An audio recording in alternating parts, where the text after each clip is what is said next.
This is Essie Featured. This is the power of sports.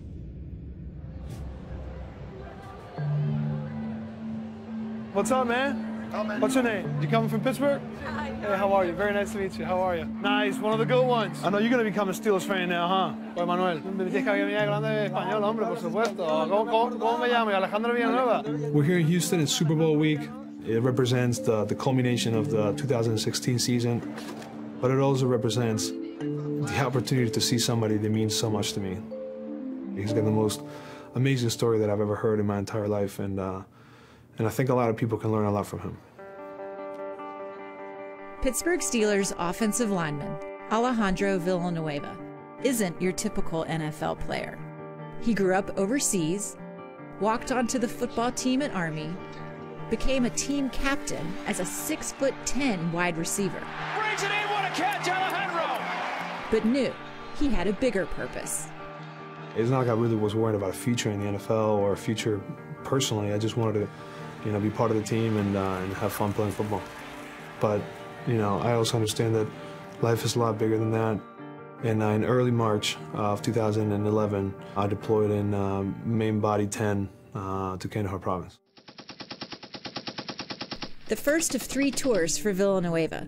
He led a platoon whose mission was to help secure peace in the Taliban-infested country of Afghanistan. We were trying to establish an Afghan national army. You don't have to be a rocket scientist to figure it out, that you're going to depend on some people to accomplish your mission.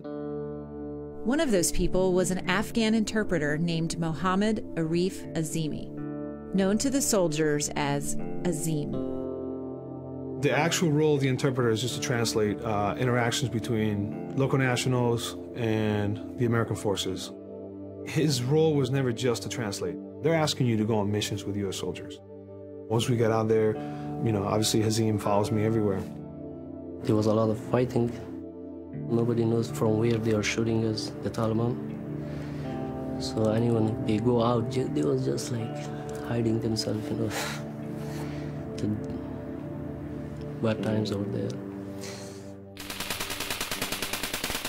On August 25th, 2011, Villanueva's platoon was ambushed by the Taliban. 3 U.S. soldiers were wounded. 1 died.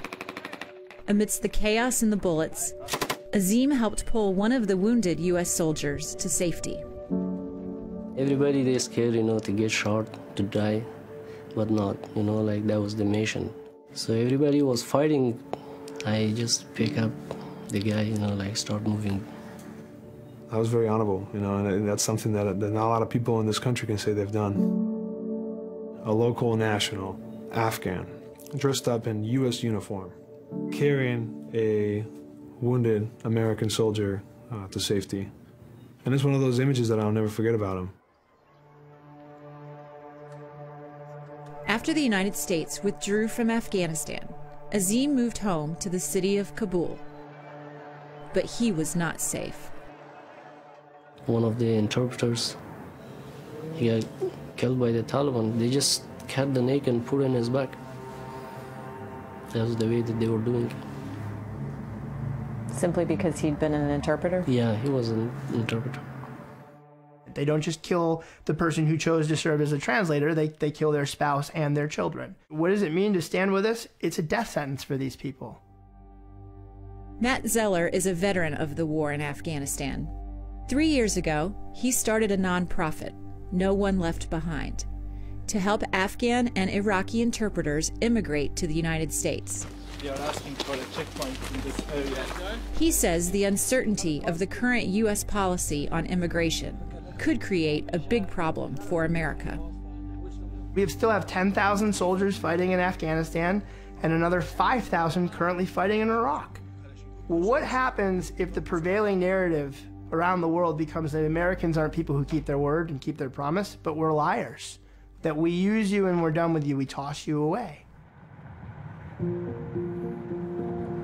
He's always been a really good friend to me. This is the first time that I'm going to see him since I last saw him in 2012. 16 months ago, Azim escaped the carnage in Kabul. to begin a new life in America. What's up, guys? Hazim, what's going on, man? How are you? His freedom came through a special immigrant visa, obtained with the help of Villanueva. In our culture in Afghanistan, you know, like somebody go to somebody's home, the first thing is like tea. If you go somebody's home, they don't give you tea, so it will be very bad. It was crazy because it was so authentic, and he knew that I was going to miss the typical Afghan meal, you know, the lamb, the rice, the naan, a pretty good memories, you know, a very special moment in his house in my country, and that meant a lot to me. He's a very famous person in the United States, you know, like a player and military. He told me that he's gonna come see me. It means for me, you know, like everything. You want the hug? This guy was born in a country at war, and he helped the U.S. better his country. We have to understand what they did, and we have to treat them with the respect that they deserve and welcome them to this country. I have a daughter. I'm just thinking about her. She can study here. She can make her future. That's my hope. I think about the things that he's done in his life and the challenges that he's met and what he means to me. Country lines, religions, culture, those things cannot stop friendships from happening. Hazim means a lot to me.